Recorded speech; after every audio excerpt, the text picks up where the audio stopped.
Hello friends, मैं हूँ मोनिका और मुझे पौधों से बहुत प्यार है, बहुत लगाव है इन फूलों से।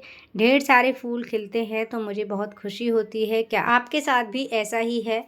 क्या आपके यहाँ भी ढेर सारे फूल खिल रहे हैं इस समय? मॉसरोज़ में मेरे पास इतने सारे फूल खिल रहे हैं। ये मैंने कैसे किया है, किस तरह से इसको बनाया है एक बेड की तरह, तो इसको आज की वीडियो में जानेंगे। और ढेर सारे फूल खिलने का राज क्या है, कैसे एक साथ इतने सारे फूल गुच्छे में और एक बेड्स की तरह ये बिछे हुए हैं, इस तरीके को जानने के लिए वीडियो को एंड तक देखते रहिए।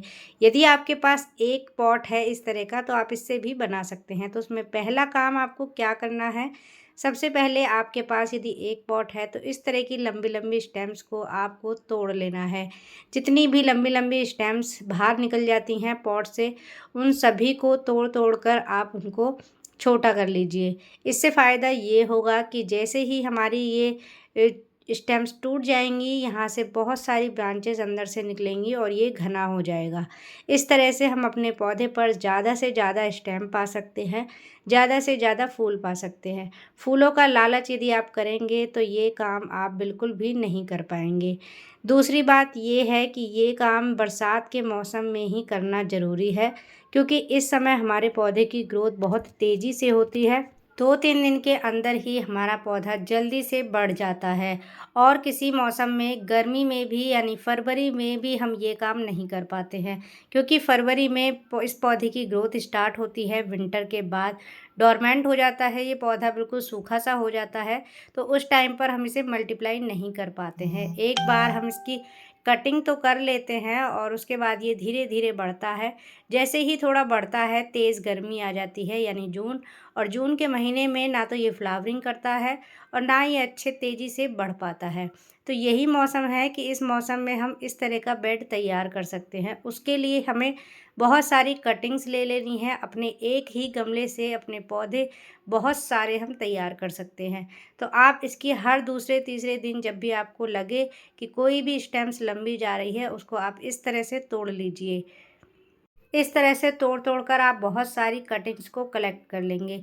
जब ये कटिंग्स आपकी बहुत सारी इकट्ठी हो जाएँगी तो आप अपने पॉट का चुनाव करेंगे जिसमें ये लगानी है। तो ये कुछ पौधे हैं, मेरे पास 4-5 गमले हैं। जब मैंने फर्स्ट टाइम अपने घर में ये पौधा ऐड किया था तो मेरे पास सिर्फ़ इतनी कटिंग थी जितनी आप इस गमले में देख रहे हैं, और इतनी सी कटिंग से ही मैंने ये सारा जंगल बनाया है। तो आप भी इस तरह का जंगल अपने एक छोटे से पौधे से बना सकते हैं। इस टाइम मल्टीप्लाई करने के 2 फ़ायदे हैं।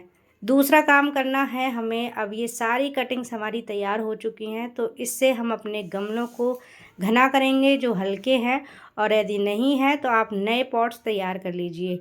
नए पॉट्स के लिए आपको ना तो बहुत ज़्यादा गहरा पॉट लेना है, ना बड़ा लेना है। जैसा भी आपके पास है वैसा ले लीजिए। बहुत ज़्यादा मिट्टी की इसमें ज़रूरत नहीं पड़ती है। ज़्यादा गहरा पॉट भी इसके लिए ज़रूरी नहीं होता है। इस पौधे में एक फ़ायदा और है कि जैसा इसको पॉट चाहिए आप कैसा भी ले लीजिए, चाहे वो बहुत सुंदर हो या ना हो। घर में कोई भी डब्बा डब्बी जो भी होते हैं, बड़ा सा डब्बा ले लीजिए और उसमें इनको लगा दीजिए, क्योंकि जब ये फैलता है तो ना तो पॉट दिखाई देता है, ना गमले का कलर दिखाई देता है। टूटा फूटा भी होता है तो वो सब ढक जाता है और बहुत ही सुंदर नज़र आता है। इसलिए पॉट की चिंता किए बिना आप इनकी कटिंग्स को लगा लीजिए, जैसा भी पॉट आपके पास तैयार हो। बस ध्यान रखिए इस बात का कि बहुत ज़्यादा गहरा पॉट ना हो, चौड़ा पॉट हो तो ज़्यादा बेस्ट रहेगा, जिससे ज़्यादा फैलेगा। तो इस तरह से हम इन कटिंग्स को लगा लगा कर अपने बहुत सारे गमले तैयार कर लेंगे। तो आप यही काम अब इस समय बरसात के मौसम में करिए, क्योंकि बहुत तेज़ी से ये बढ़ रही है। और इसी समय यदि हम इसको मल्टीप्लाई कर लेते हैं तो हमारे जो 2 फ़ायदे हैं वो ये हैं कि एक तो हमारे पास बहुत सारा मॉस रोज़ तैयार हो जाएगा। दूसरा, विंटर आने पर ये मॉस रोज़ थोड़ा ख़राब होने लगता है, तो कुछ लोग तो इनको बचा पाते हैं, लेकिन कुछ लोगों के पास ये नहीं बच पाता है, सारा सूख जाता है। इसको बचाने की ट्रिक्स मेरी एक वीडियो में है। यदि आप इसके बारे में आगे भी जानना चाहते हैं तो चैनल को सब्सक्राइब ज़रूर कर लीजिएगा। वीडियो पसंद आए तो लाइक ज़रूर करते जाइएगा। इससे ये फ़ायदा है कि हमारा जब विंटर में मॉसरोज ख़राब होता है तो कुछ तो बच जाता है। यदि हमने बहुत सारा तैयार कर रखा है तो 4 में से 1 या 2 पॉट तो बच ही जाते हैं, जो अगले सीज़न के लिए सेव हो जाते हैं।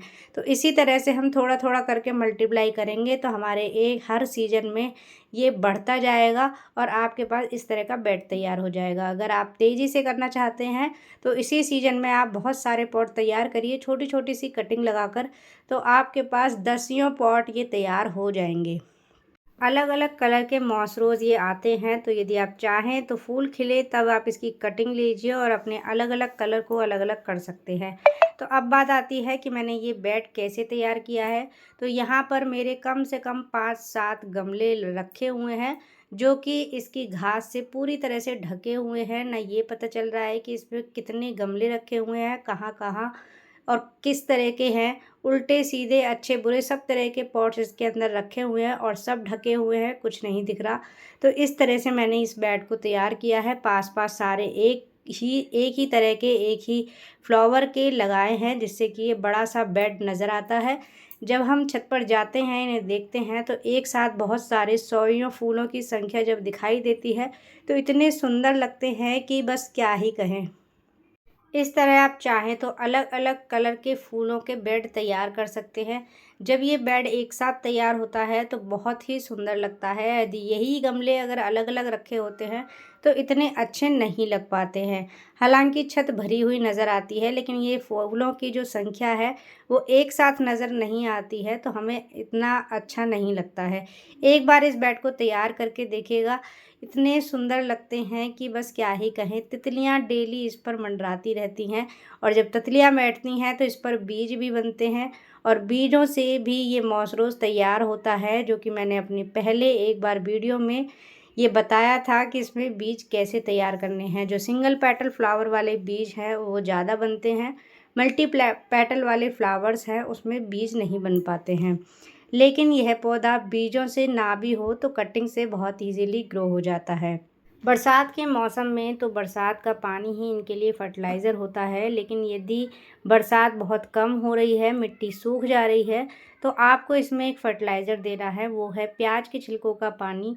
आप इस फर्टिलाइज़र को भी दे सकते हैं यदि आप चाहें। आपके पास एक राख है तो जो कि लकड़ी की या फिर गोबर के उपले की राख होती है, वो यदि है तो मिट्टी में मिक्स करके 1 चम्मच राख को और इसमें ऊपर से आप बुरक दीजिए। लेकिन इस बात का ज़रूर ध्यान रखिएगा कि वो राख डायरेक्ट इसमें नहीं बुरकनी है। डायरेक्ट बुरकने से इसकी जो स्टेम है वो गल जाती हैं, क्योंकि वो बहुत ही एसिडिक होता है, इसलिए मिट्टी में मिक्स करके ये काम करिएगा। उसके बाद जब आप पानी देंगे तो उस पौधों में फूलों की संख्या बढ़ जाएगी। तो यही काम आप करिएगा। वीडियो पसंद आया तो लाइक, शेयर और सब्सक्राइब करना मत भूलिएगा। Thank you.